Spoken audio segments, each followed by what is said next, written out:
गीता जी अध्याय 10 श्लोक संख्या 21, 22, 21, 22। आदित्यानामहं विष्णुर् ज्योतिषां रविरंशुमान् मरीचिर्मरुतामस्मि नक्षत्राणामहं शशि वेदानां सामवेदोऽस्मि देवानामस्मि वासवः इंद्रियाणां मनश्चास्मि भूतानामस्मि चेतना।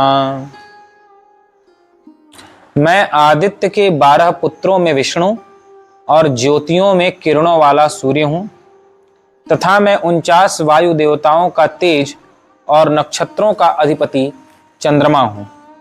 मैं वेदों में सामवेद, देवों में इंद्र हूं, इंद्रियों में मन हूं और भूत प्राणियों की चेतना अर्थात जीवन शक्ति हूं।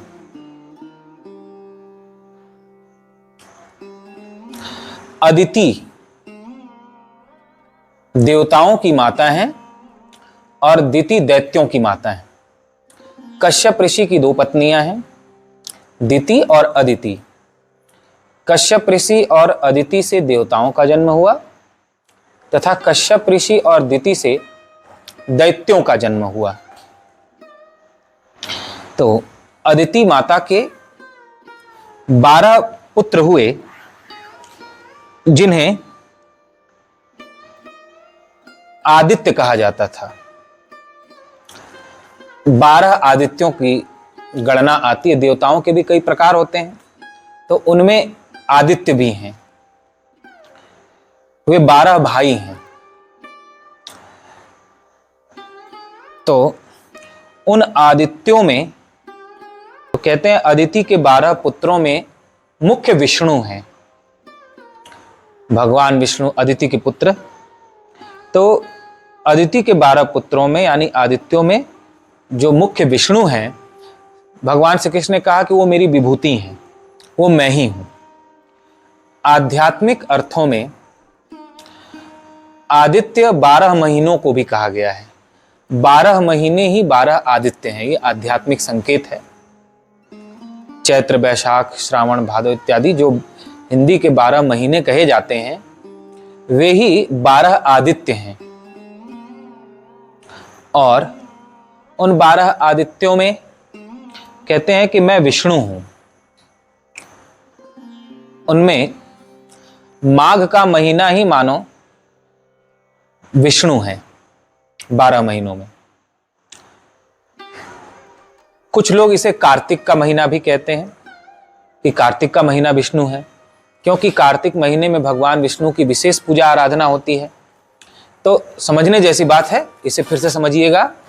पुराणों में अदिति माता के 12 पुत्र 12 आदित्य कहे गए हैं। उनके अलग अलग नाम हैं जिनमें मुख्य विष्णु हैं। तो भगवान श्री कृष्ण कहते हैं उन 12 आदित्यों में मैं ही विष्णु हूं। और आध्यात्मिक अर्थ इसका यह है कि जो 12 महीने हिंदी में कहे गए हैं वो 12 महीने ही मानो 12 आदित्य हैं।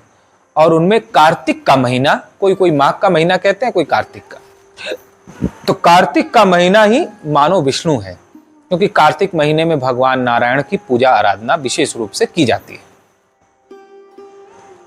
और ज्योतियों में मैं किरणों वाला सूर्य हूं। जितने भी ज्योतिमान चीजें हैं जो प्रकाश प्रदान करती हैं, भगवान कृष्ण कहते हैं उनमें सूर्य मैं ही हूं। सूर्य का जन्म देवताओं की श्रेणी में है। वे भी देव में गिने जाते हैं। और कहीं पुराणों में ऐसा ही वर्णन आता है कि भगवान नारायण ने उन्हें अपने संकल्प से प्रकट किया, इसलिए वे स्वयंभू हैं, यानी स्वयं से प्रकट हुए हैं भगवान के संकल्प से। तो कहते हैं जितने भी ज्योतिर्मान चीजें हैं यानी प्रकाशवान चीजें हैं उनमें सूर्य मैं हूं। सूर्य मेरी विभूति है।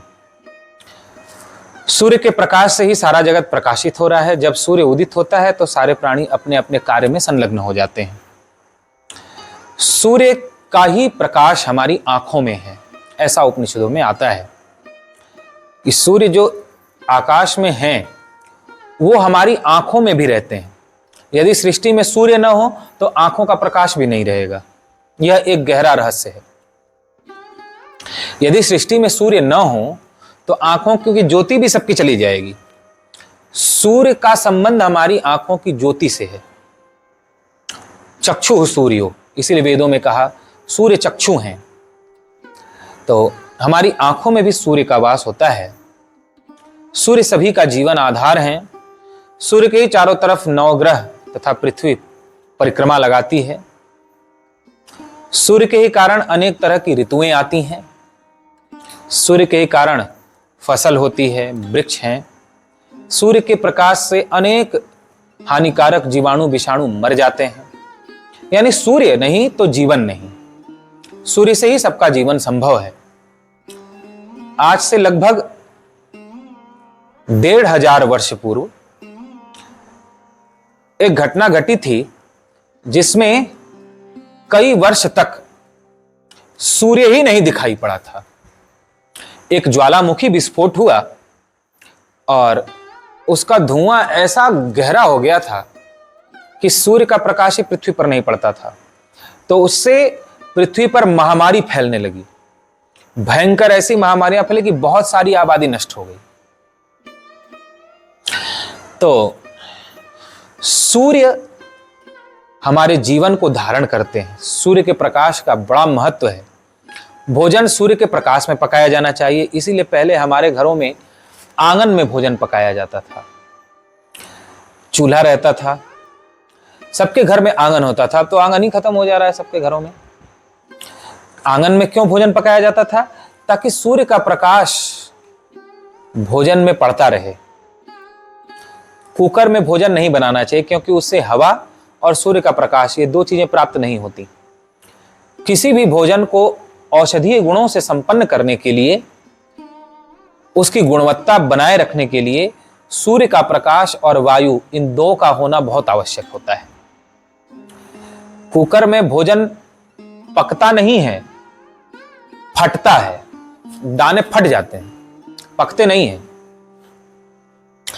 जिससे उनके सभी लाभदायक तत्व, गुणकारी तत्व नष्ट हो जाते हैं। तो कुकर में भोजन नहीं पकाना चाहिए। कम से कम वायु और सूर्य का प्रकाश, ये दो चीज प्राप्त होना ही चाहिए उसे। सूर्य का प्रकाश जब भोजन में पड़ता रहता है तो वह नुकसानदायक नहीं रहता। सूर्य के प्रकाश का बड़ा महत्व है। आदित्यानाम हम विष्णुर ज्योतिषाम रविरंसुमान, ज्योतियों में मैं किरणों वाला सूर्य हूं। भगवान श्री कृष्ण ऐसा कहते हैं कि वो मैं हूं, वो मेरी विभूति है। सूर्योदय से पहले उठने की परंपरा है। सूर्योदय से पहले उठने पर प्रज्ञा प्रखर रहती है, बुद्धिमान बना रहता है।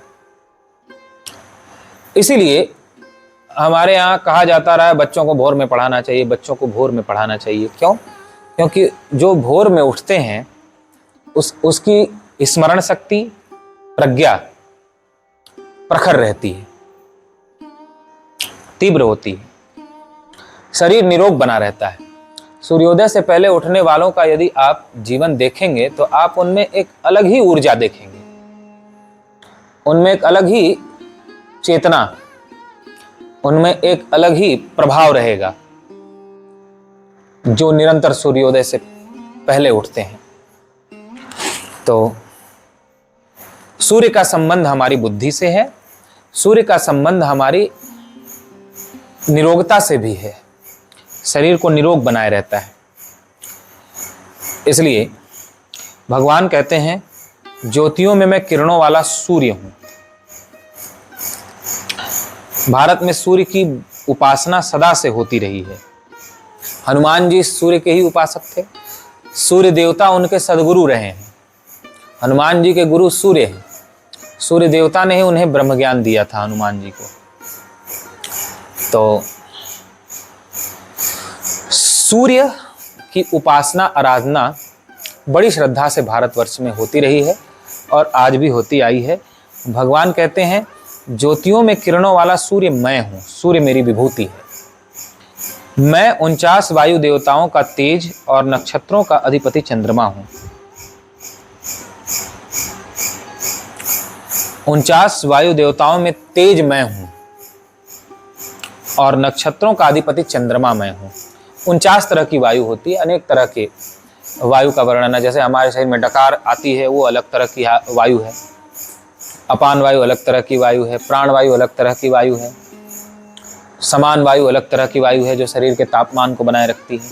उदान वायु अलग तरह की वायु है। ब्यान वायु अलग तरह की वायु है जो शरीर को सड़ने नहीं देती। यदि ब्यान वायु शरीर में न रहे तो शरीर सड़ जाएगा। समान वायु न रहे तो शरीर का तापमान संतुलित नहीं रह पाएगा। अपान वायु न रहे तो आप शौच मूत्र इत्यादि का त्याग नहीं कर पाएंगे। प्राण वायु न रहे तो श्वसन क्रिया नहीं हो पाए। इस प्रकार 49 प्रकार के वायु की गणना की गई है। उन 49 प्रकार की वायुओं का जो तेज है, प्रभाव है, भगवान कहते हैं वो मैं हूं।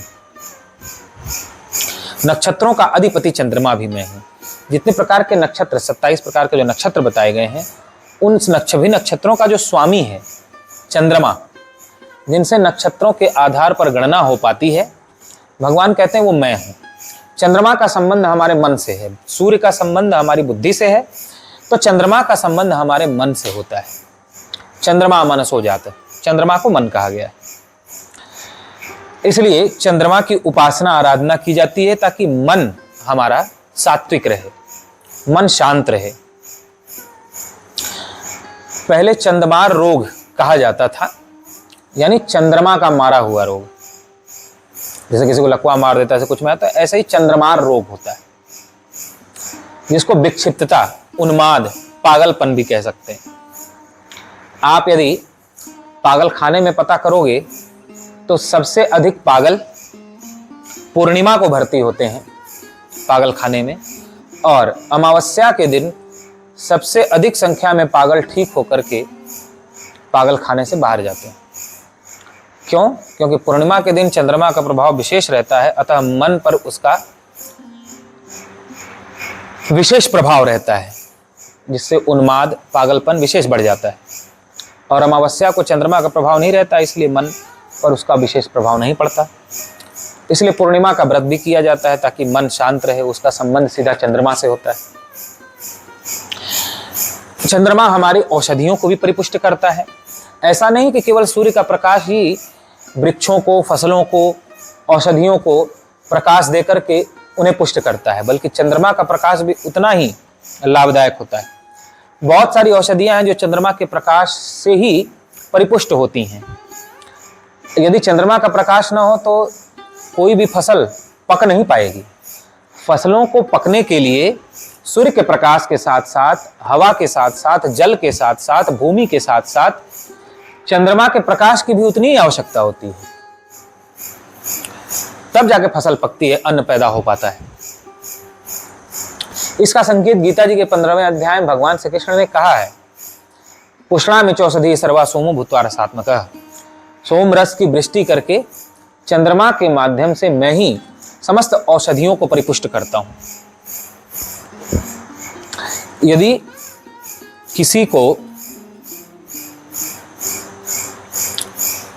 आंखों की बीमारी हो तो कहा जाता है कि यदि कोई शरद पूर्णिमा की रात्रि को सुई में धागा डाले तो ज्योति ठीक हो जाती है। चलो ये तो एक परंपरा है, लेकिन इसमें यह एक संकेत तो है ही कि चंद्रमा निरोगता देते हैं। दूसरा, हरियाणा में एक स्थान है जहां आज भी हजारों की संख्या में भक्त जाते हैं जिनको दमा की बीमारी रहती है। तो वहां शरद पूर्णिमा की रात्रि को खीर पकाई जाती है और पूरी रात खीर रखी जाती है। फिर सुबह सूर्य उदय से पहले उसको खिला दिया जाता है, तो दमा जैसी बीमारी में बहुत आराम मिलता है, दमा ठीक होता है, ऐसा वहाँ के लोगों का मानना है। और आज भी शरद पूर्णिमा की रात्रि को लोग अपने घरों की छतों पर खीर रखते हैं और उसे सुबह सेवन करते हैं।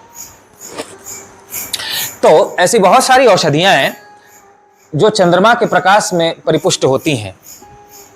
तो भगवान कहते हैं नक्षत्रों का अधिपति चंद्रमा मैं हूं। चंद्रमा के कारण से ही आपके महीनों की गणना हो पाती है। भारतीय ज्योतिष विज्ञान में जो आप नक्षत्र तिथि देख करके कि हमारा कौन सा ग्रह था, क्या था, भविष्य कैसा होगा, वो चंद्रमा पर आधारित है। चंद्रमा के इर्द गिर्द ही सारे नक्षत्र घूमते हैं और हमारे महीनों की गणना में भी चंद्रमा का बड़ा महत्वपूर्ण स्थान है। तो भगवान कहते हैं कि नक्षत्रों का अधिपति चंद्रमा मैं हूं। फिर कहते हैं वेदानाम साम वेदोस्मि, वेदों में मैं साम वेद हूं। 4 वेद हैं, ऋग्वेद, यजुर्वेद, सामवेद, अथर्ववेद। अन्य 3 वेदों में कर्मकांड की बात है। साम वेद में भगवान की महिमा का गायन किया गया है। इसमें पूरी तरह निष्कामता की बात की गई है। अन्य वेदों में सकामता ही बताई गई कि ये कर लो तो ये मिल जाएगा, ये कर लो तो ये मिल जाएगा, लेकिन साम वेद में केवल भगवान की आराधना और उनकी स्तुति की गई है। इसलिए भगवान कहते हैं कि वेदों में साम वेद मुख्य है और वो मैं हूं। देवों में मैं इंद्र हूं, जो इंद्र सभी के स्वामी हैं, कहते हैं मैं हूं। आध्यात्मिक अर्थों में जो देवता हैं वो हमारी आंख, कान, नाक, जीभ, त्वचा, हाथ पैर, ये सब देवता हैं और मन ही इंद्र है। इन सभी देवताओं का मुख्य है मन, इंद्र, वही इंद्र है। तो कहते हैं देवताओं में इंद्र मैं हूं, इंद्रियों में मन मैं हूं। भगवान कहते हैं इंद्रियों में मन मैं हूं। तो जिसका मन परेशान करता हो उसको कहना चाहिए हे मन शांत हो जाओ, क्योंकि मैं जान गया हूं कि तुम मन नहीं, तुम तो परमात्मा का ही रूप हो। क्योंकि गीता में भगवान ने कहा है कि मन मैं हूं, इंद्रियाणाम मनश्चास्मि, इंद्रियों में मैं मन हूं। तो भगवान से कहे हे प्रभु जब आप मन ही हैं तो अपने इस चंचलता को शांत कीजिए और शांति रूप में प्रकट होइए। मन के रूप में भी भगवान को प्रणाम करें। जब जब मन परेशान करे उसे प्रणाम करें मन के रूप में, हे प्रभु आप ही मन के रूप में हो, शांत करो इसे। और मन के अधीन ही सब कुछ है। मन है तो संसार है, मन नहीं है तो मुक्ति है। मन से भजन कर लो तो मुक्ति है। तो मन ही आधार है भजन का भी। मन नहीं तो भजन किससे करोगे? इसलिए लोग कहते हैं मन लगा के भजन करो, मन लगा के पढ़ाई करो। मन ही मुख्य है। मन के पीछे ही इंद्रियां चलती हैं। आंख मन के पीछे चलती है, मन जैसा चाहता है वैसा देखती है। कान मन के पीछे चलते हैं, मन जैसा चाहता है वैसा कान सुनते हैं। यानी पूरा आपका शरीर मन के पीछे ही चलता है। मन मुख्य है सबका। लेकिन यदि यही मन परमात्मा में लग जाए तो मुक्ति देने वाला हो जाता है। तो भगवान कहते हैं इंद्रियों में मैं मन हूं। इंद्रियों में मन प्रमुख है और वो मन मैं हूं। भूत प्राणियों की चेतना अर्थात जीवन शक्ति में, सब में जो जीवन है भगवान कहते हैं वो मैं हूं। इससे यह भी भगवान कहना चाहते हैं कि जब तक मैं चाहता हूं तब तक जीवन रहता है, मैं नहीं चाहता जीवन नहीं रहता। मैं चाहता हूं तो जीवन को कोई छीन नहीं सकता और मैं नहीं चाहता तो जीवन को कोई रख नहीं सकता, क्योंकि सबकी जीवन शक्ति मैं हूं। इस प्रकार भगवान अपनी विभूतियों को, अपने ऐश्वर्य प्रभाव को बता रहे हैं, जिसे हमें प्रेम पूर्वक श्रवण करना चाहिए और इन विभूतियों के रूप में भगवान को पहचान कर इनकी वंदना करनी चाहिए, इन्हें प्रणाम करना चाहिए। बोलिए गीता माता की जय।